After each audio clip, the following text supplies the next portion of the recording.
এক ছিল ছায়াপুর গ্রামে। সব থেকে দুষ্ট আর মজার ছেলেটি ছিল টিকলু।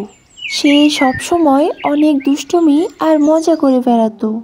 সে এতই দুষ্ট ছিল যে যে সারাদিন গ্রামের এক মাথা থেকে আরেক মাথা দৌড়তো। কখনো গরুর পিছনে গরুকে তাড়া করত, সারাদিন সে গরুর পিছনেই ঘুরে বেড়াতো। আবার কখনো হাঁসের পিছনে লেগেই থাকতো।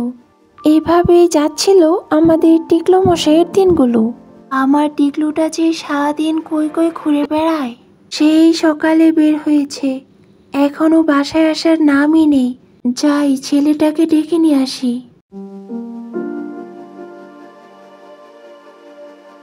টিকলু, এই টিকলু, আবার কোথায় গেলি রে বাবা? পড়াশোনার দিকে একবারও তাকাস না। মা, পড়াশোনা করলে কি হবে? আমি একদিন বড় হয়ে জাদুকর হব। শুধু পাকা পাকা কথা, তাই না? সারা দিন গ্রামের মধ্যে টুই টুই করে ঘুরে বেড়াস। আয় পড়তে বস গিয়ে। টিকলুর মা টিকলুকে বলছিল পড়াশোনা না করলে ভালো মানুষ হওয়া যায় না। এদিকে টিকলুদের কথা শুনে টিকলুর দাদি এসে হাজির হলো। কি গো দাদু ভাই, তুমি কি কাঁঠালগুলোকে সোনাতে পরিণত করে দিবে নাকি? তা যদি হতো ঠাম্মি, আমি পুরো গ্রামের মানুষকে একটা করে স্বর্ণের কাঁঠাল দিতাম। একদিন মাঠে খেলতে গিয়ে টিকলু দেখলো একটি গাছের নিচে অদ্ভুত পোশাকে একজন লোক বসে আছে। তুই টিকলু তো? জানি তুই অনেক বড় জাদুকর হতে চাস। আমি চাইলে তুই অনেক বড় জাদুকর হতে পারিস। তার জন্য তোকে আমার কথা শুনে চলতে হবে।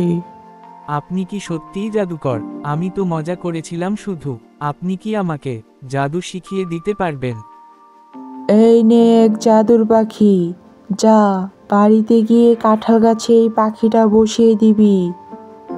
জাদুকরের কথা শুনে রিঙ্কু মহা আনন্দে বাড়িতে চলল জাদুকরের তা পাখিটি নিয়ে।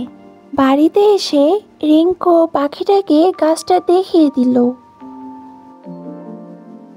পরের দিন সকালে গ্রামবাসী এবং রিঙ্কুরা ঘুম থেকে উঠে দেখে জাদুর মতো গাছের কাঁঠালগুলো সোনার হয়ে গেছে।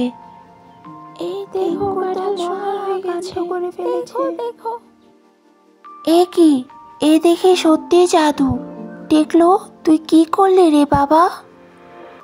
তেমন কিছু না মা, আমি তো শুধু বিশ্বাস করেছিলাম।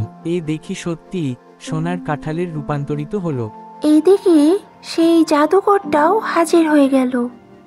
দেখলি টিকলু, বিশ্বাস আর নিষ্ঠা থাকলে অদ্ভুত জিনিসও সম্ভব।